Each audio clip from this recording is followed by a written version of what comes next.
अस्सलामु अलैकुम दोस्तों, आज हम बात करते हैं एआई पावर्ड सोलर सिस्टम्स के बारे में।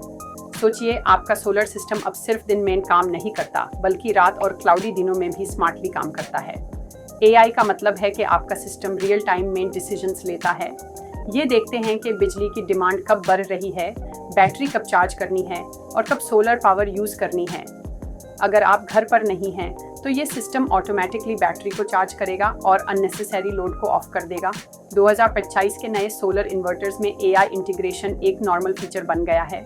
ये सिस्टम्स वेदर फोरकास्ट देखकर पहले से तैयारी करते हैं, जैसे अगर कल बारिश होने वाली है तो बैटरी को ज़्यादा चार्ज कर लेते हैं। और अगर आपका सिस्टम ग्रिड कनेक्टेड है तो ये यूनिट प्राइसेस को एनालाइज करके बिजली बेचने का बेस्ट वक्त डिसाइड करते हैं।